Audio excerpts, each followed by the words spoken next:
नमस्कार, मैं हूँ आर्या सिंह ज्योतिष समाधान से। चलिए आज कुछ बात करते हैं, कुछ नए टॉपिक पे, कुछ अलग टॉपिक पे।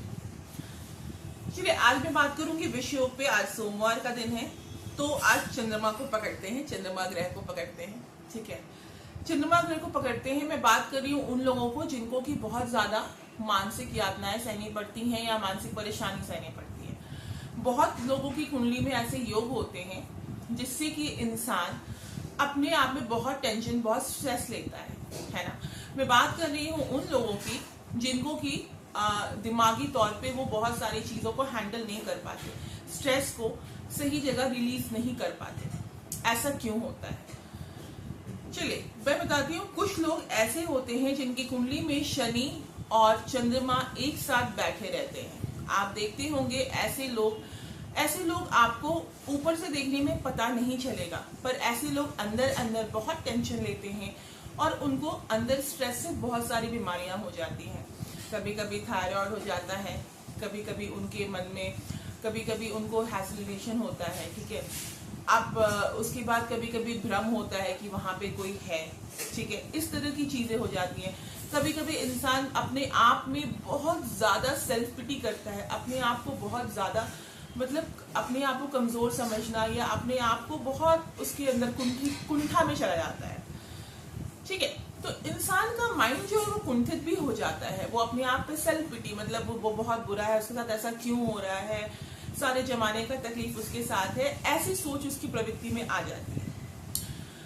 अब होता क्या है, जब भी आपको चंद्रमा या शनि एक दूसरे से सातवें घर की दृष्टि देंगे या फिर और भी दृष्टियां होती हैं या कंजक्शन जो युति एक साथ बैठे रहते हैं, तो ये प्रॉब्लम होता है। अगर न्यूमरोलॉजी की तरफ जाएं तो 28 नंबर जो होता है, जो डेट ऑफ बर्थ होता है, 28 नंबर ऐसे हालांकि बहुत सक्सेसफुल होते हैं बिजनेस के लिए। हालांकि एक नंबर है, बहुत अच्छा है, लेकिन इनके जीवन में भी एक बार ये योग आता है जब ये बहुत मानसिक पीड़ाओं से गुजरते हैं।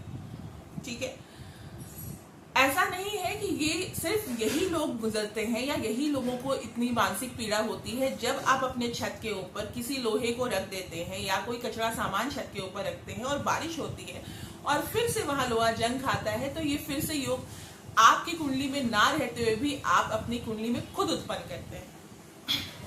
अब आप इस विष योग के कारक बन जाते हैं। अब विष योग क्या होता है?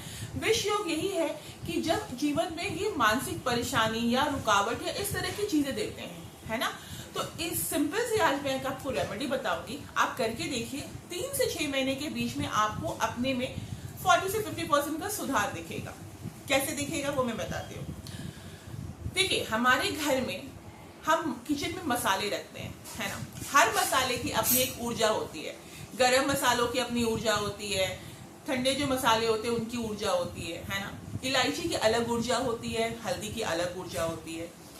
वैसे ही हम नमक की बात करते हैं। ठीक है, नमक हमारा चंद्रमा है, तो नमक को हमेशा कांच के बर्नी में रखें। आपसे गलती क्या होती है, मैंने बहुत लोगों के घर में देखा है, नमक हमेशा लोग लोहे में रखते हैं। तो लोहा तो शनि है, आपने शनि के साथ चंद्रमा को मिला दिया, तो घर में कोई ना कोई टेंशन में जरूर आएगा। जिसकी कुंडली में वो योग होंगे या जिसका भी दिमाग बहुत ज्यादा स्ट्रांग नहीं होगा, उसके साथ ये घटनाएं जरूर घटेंगी। तो आप देखना कि घर पे कोई ना कोई मेंटल ट्रॉमा या टेंशन से जरूर गुजर रहा होगा। तो जब भी आप नमक की बर्नी को कांच को कांच की बर्नी में रखते हैं, तो ये चंद्रमा के साथ अच्छा योग बनाता है। या तो इसमें आप वुड के चम्मच रखें या फिर इसमें आप चांदी का चम्मच रखें। लेकिन चांदी का चम्मच नहीं रख सकते तो लकड़ी की चम्मच भी चलेंगे।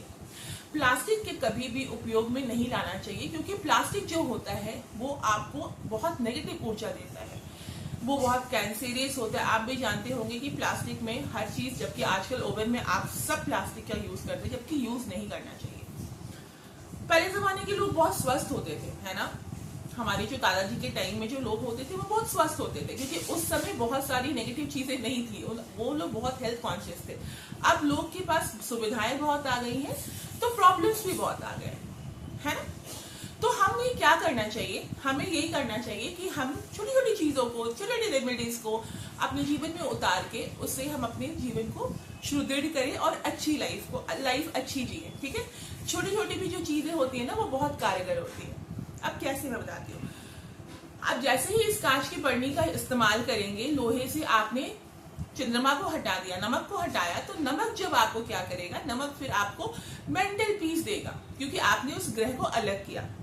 वैसे ही कभी जंग लगा लोहा, तवा में जंग लगा हो, कहीं भी जंग लगा हुआ हो, प्लीज ऐसी चीजों को घर में ना रखें, क्योंकि आप अनावश्यक विष योग को आप निमंत्रण दे रहे हैं। तो कृपया करके ऐसी चीजें ना करें। इसीलिए बहुत लोग से आपने सुना होगा, हमारे बुजुर्ग से सुना होगा कि छत पे हमें कचरा नहीं रखना चाहिए। तो इस चीज को याद कीजिए। ये 2 रेमेडी मैंने आज आपको दी है और बहुत कारगर दी है। इसको आप इस्तेमाल करेंगे तो आप समझ पाएंगे कि मैं क्या कह रही हूँ।